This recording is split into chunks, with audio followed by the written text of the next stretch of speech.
welcome. We come to you from the World Economic Forum's 43rd annual meeting in Davos, Switzerland, where every year the rich and powerful gather to brainstorm on a number of issues and get a sense of what's happening around the world. Let's listen in to what some of the biggest voices had to say about the recovery setting in the global economy. I think my big theme is a negative one. This is the sigh of relief, Davos. And what I mean by that is that for 6 years, since the beginning of 2008, so 5 years, six Davos meetings, we've been dominated by crisis. Everything has been what's going to fall over next week, what bank, what country, what's going to happen. This is the first one since 2007 when nobody expects an imminent financial crisis anywhere. They may be wrong.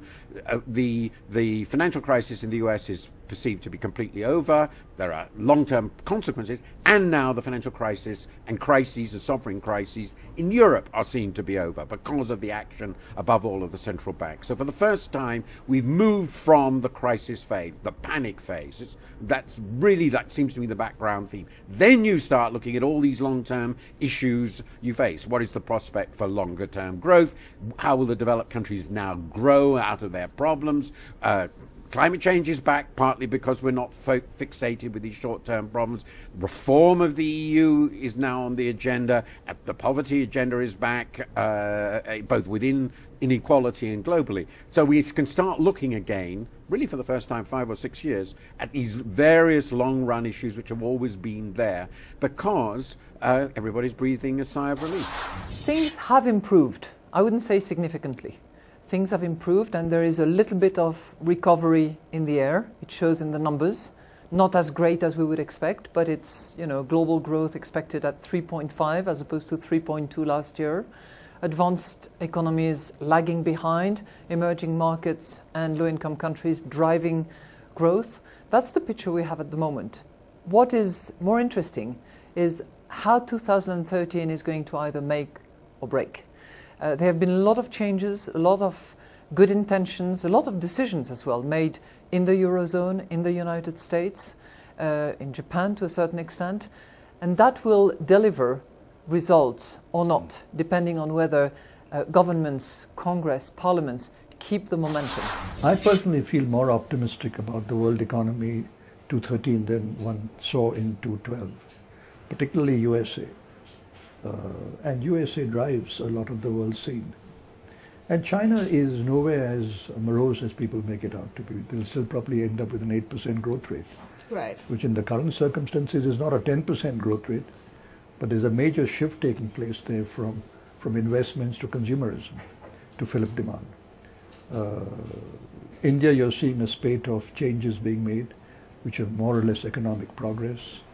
Middle East continues to be reasonably strong. Far East is reasonably good. You'll get your 4-5% growth rates there. Europe is the little bit of uncertainty, but they seem to have stabilized. The Greek problem is no longer a crisis. Right. Italy seems to be making constructive reforms, and they're getting part of their act together. Spain is facing very hard times in unemployment. Well, let's put it this way, the sun is shining. Right. The mood is a little more optimistic, but frankly, the reality has to play out because there are still lots of global issues. I don't think the problems of Europe have gone away. I think we still have to see how robust the recovery in the US is. And let's face it, the developing markets, of course, are growing. Sure. But they are not growing at the pace at which they were, say, a couple of years ago. Well, I think as far as the global economy is concerned, mood is much better than what it was last year. Right. As far as the entire Eurozone is concerned, I think the financial markets are looking much more stable. Sure. The governments seem to have found a way of working in a more coordinated manner and seem to have found a way of balancing, the fiscal tightness as well as providing for segments that need the money. So, but of course, they're not very clear where the next round of growth will come from. So I would say there is the risk of downside seems to be away, Right. but yes, I think there's not much clarity on where the upside will come from. India's #1 news app just got even better.